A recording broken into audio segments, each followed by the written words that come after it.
Hello and welcome. I am C-Man. This is part one of my review of the movie Winchester, starring Helen Mirren. I got my ticket for 3 p.m. tomorrow in advance because I'm not sure if the movie's going to sell out or not. Just kidding. The movie, I think it's made $3 million so far, so yeah, I don't see it selling out. I'm probably going to get a seat pretty easy. In fact, they're probably going to assign me a seat and I won't even have to sit in it because that theater's probably going to be so empty I can sit wherever I want. It's not the typical movie I'd watch in theaters. I'm very selective in the movies that I watch in the movie theater. I usually watch movies that I think I'm going to really enjoy. But there's nostalgic reasons why I'm going to see this, because I went to the Winchester Mystery House a few years ago in San Jose, California. Had a really fun time. It's a great experience. You walk in, there's this creepy house, and it looks pretty big, and then you go inside, and it's literally just a labyrinth. There's hallways leading to nowhere, doors leading to nowhere, just staircases that don't make any sense. There's beautiful window panes, beautiful windows, just, I don't know, it's insane. The tour guides, they give you a bit of history about the Winchester house. They give you a lot of backstory on Sarah Winchester. She's the one who built the house. I think she's the main architect for the house. She might have been working with some people, architects too, in building the house, but it was Sarah's vision. She was a very small woman. She was like 4'10". I think Helen Mirren's actually pretty tall, so there's a little discrepancy there. Not that matters. I mean, that doesn't matter to me. Appearances, when an actor plays, a real person, if they look alike or not makes no difference to me. And I think it's funny how sometimes people get so caught up in how much that person looks like the real life person. As long as the actor knows how to play it and makes it his role, but also pays tribute to that person, I think that's enough. I don't think you have to make the person look exactly like the real person Anyway, so the woman was like 4'10". Her daughter passed away. Her husband passed away, left her with $20 million, which is like the equivalent of like $500 million in today's currency.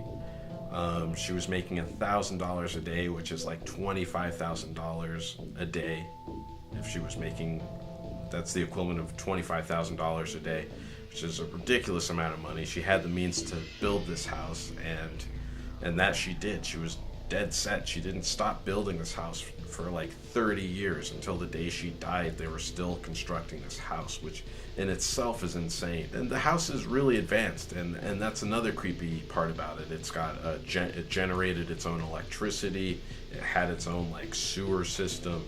It had elevators, and for the late 1800s, this was very advanced stuff.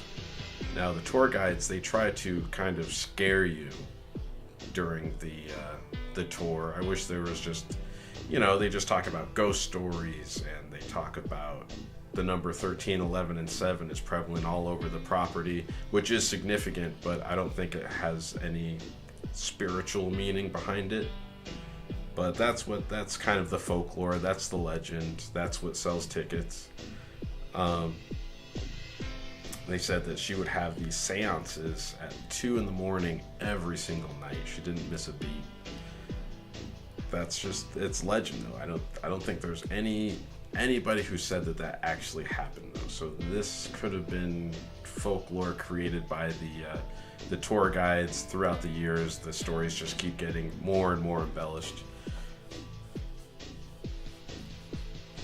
Not to say that it's not creepy, though. The house is very creepy. I remember being inside of that house and in the seance room, and I did have a weird feeling that I was being watched, possibly by Sarah Winchester or something. Just the idea popped in my head. It's not like I thought that was actually the case, but, it was one of those things where it's like, wouldn't it be weird if that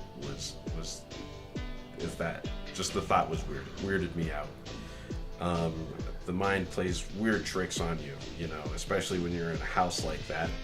So if you're, I can see why there are ghost sightings, because if you're in that house and you see a shadow or you see a weird light or you hear a weird noise, you're gonna think it's a ghost.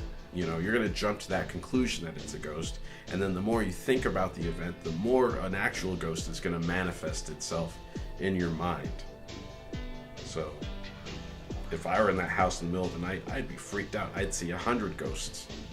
Even though sitting right here, right now, I would know after saying what I just said that would probably be all in my head. But you know what? I might believe it, because the mind is a tricky bastard.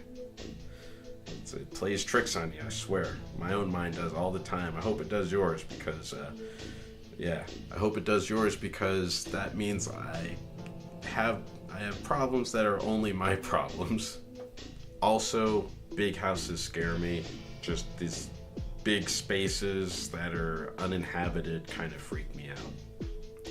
That's why if I were in a big house, I'd probably find the smallest room and hide in there, because I'd feel more comfortable in a smaller room instead of a big unoccupied space. Just the thought of it freaks me out. Call it a quirk. Call it what you want.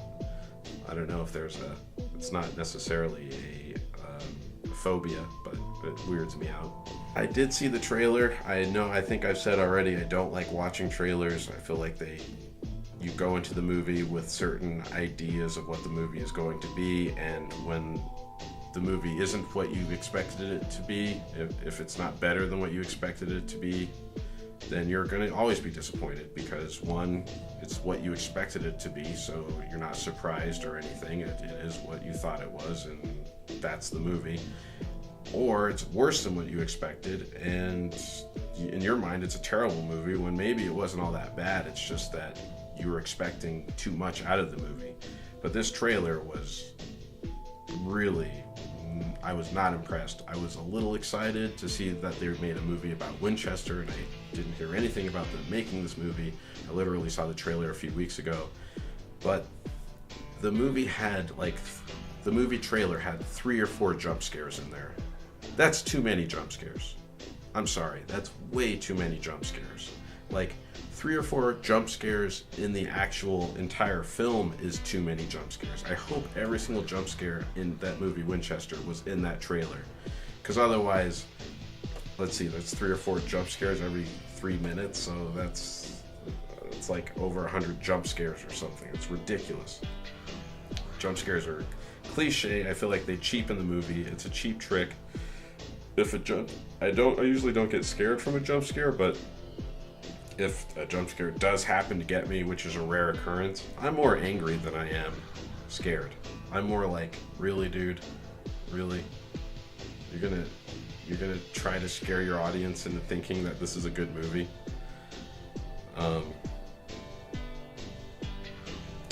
So jump scares are a no-go for me.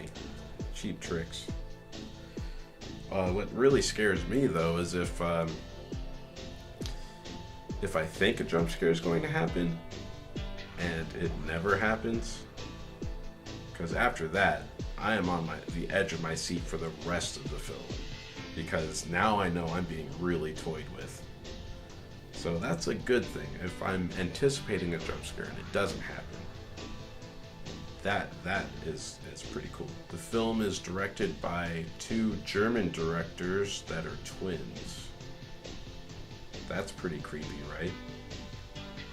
Their names are Michael and Peter Spierig, I believe. They directed the movie Jigsaw last year, which I never saw it.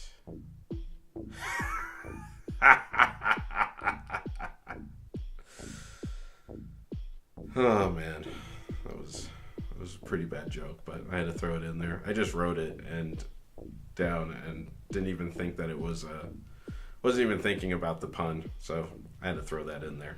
It's like a Freudian pun.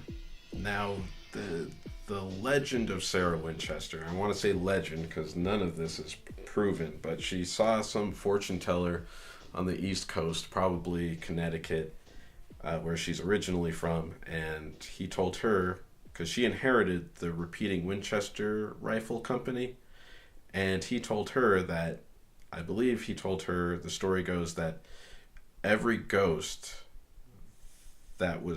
every person that was killed by the Winchester rifle or Winchester gun was haunting her to that day. So this lady literally had all these ghouls following her around, and she immediately believed that she was cursed. And the only way to appease these ghosts and to keep from her being cursed, and I guess her family being cursed or tortured or whatever, harassed by ghouls and ghosts and demons or whatever the hell is out there, the only way to appease them is to build a house in California and continue building this house forever and to listen to these ghosts. I guess the point of the seances was the ghost would give her ideas about how to build the house. And then there's an instance of the San Francisco earthquake where she got caught in a room and she stopped building in that area of the house because the ghosts were mad, and that's why they locked her in that room during the earthquake. I don't know. It's all, I don't know if the San Francisco earthquake thing might be true, but I don't know if Sarah Winchester actually believed that. I was just doing a bit of research and I stumbled onto this book, and it was so interesting. It gave me such an interesting perspective on that house because there are a lot of numbers in that house. There's a lot of numerology, and this book is presupposing that the Winchester house was built by Sarah Winchester as a puzzle house, as a giant puzzle to be solved. And one of the riddles of the puzzle, or one of the solutions of the puzzle, one of the things that the puzzle answers is that the statesman and philosopher Francis Bacon is actually William Shakespeare. Now, when I read that, I was like, whoa, that's crazy. But it's also very interesting. I don't necessarily believe it, but this book it's pretty fun. I'm probably going to do a review on this book pretty soon. I can't remember the title of the book. It's something about some story of William Shakespeare, the secrets of William Shakespeare, or something like that. But I will do a review of that separately from my part 2 of the review of this movie, Winchester. I don't think this movie is going to go too deeply into the numerology and the house being a puzzle. I hope it does. I think it's just going to focus on the metaphysical, like ghost-like supernatural stuff, and that's okay. That's kind of what I expect anyways. But I'm looking forward to seeing it, bad or good. I'll be glad that I saw it. I'm seeing it with good people. If you want to go ahead. You want to comment, leave any comment you want. It's open. I'm not going to delete anything. Subscribe if you want to. And, live in the moment. Seize the day. Carpe diem. This is Seaman sailing away.